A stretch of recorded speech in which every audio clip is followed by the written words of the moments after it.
Maman est morte le mois dernier. Ou hier, je ne sais plus. Les frontières du jour se confondent à celles de la nuit depuis que j'ai appris la nouvelle. Le téléphone a sonné un matin et lorsque j'y ai répondu, une voix étrangère m'a appris que le corps de ma mère a été retrouvé sans vie chez elle. J'ai cru défaillir.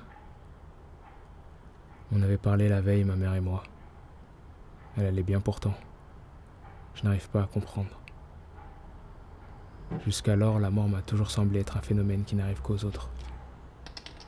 Je savais bien que ma mère n'était pas éternelle et qu'un jour elle allait devoir me laisser, mais elle ne devait pas partir de sitôt.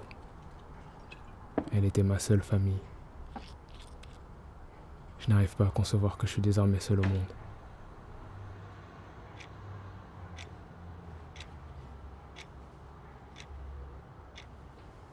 Je ne sais pas où je vais, mais le besoin de me retrouver hors des confins de mon appartement est plus fort que moi. J'étouffe entre ces murs. J'ai l'impression qu'ils menacent de se refermer sur moi.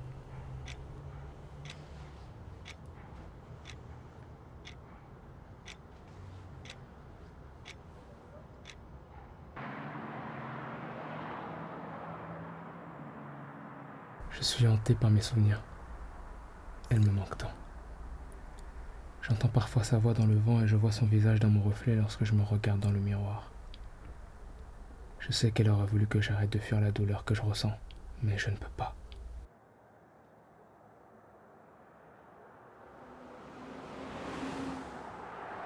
Je couve une rage dans mes entrailles qui menace de bouillir hors de moi et réduire le monde en cendres. Je crains qu'elle ait raison de moi aussi, mais je sais que je ne peux pas la fuir pour l'éternité. Ma mère était fidèle à cette église. Elle a toujours voulu que je l'accompagne tous les dimanches, mais c'est pas mon truc. Rien n'a jamais pu me prouver l'existence de Dieu, alors je trouve le concept absurde. Je venais lors d'occasions spéciales, que pour lui faire plaisir. Elle avait l'habitude de s'asseoir ici. Pour être plus proche de Dieu, me disait-elle. Peut-être que si je m'asseyais à sa place, je pourrais me sentir plus proche d'elle. C'est drôle que Dieu, bien que tout-puissant, n'ait pas pu la sauver de la mort. Peut-être serait-ce pour me punir pour mon manque de foi.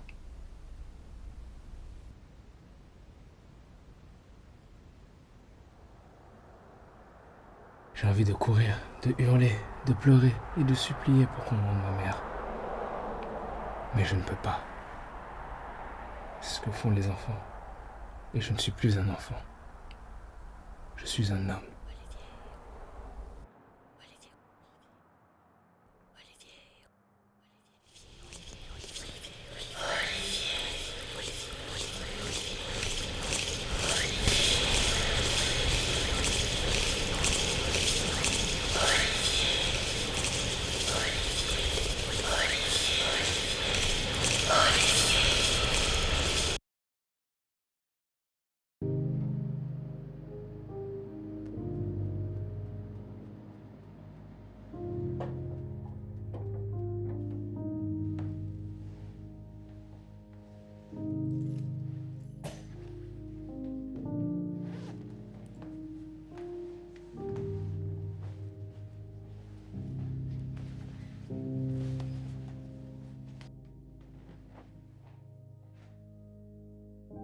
Jusqu'ici tout va bien.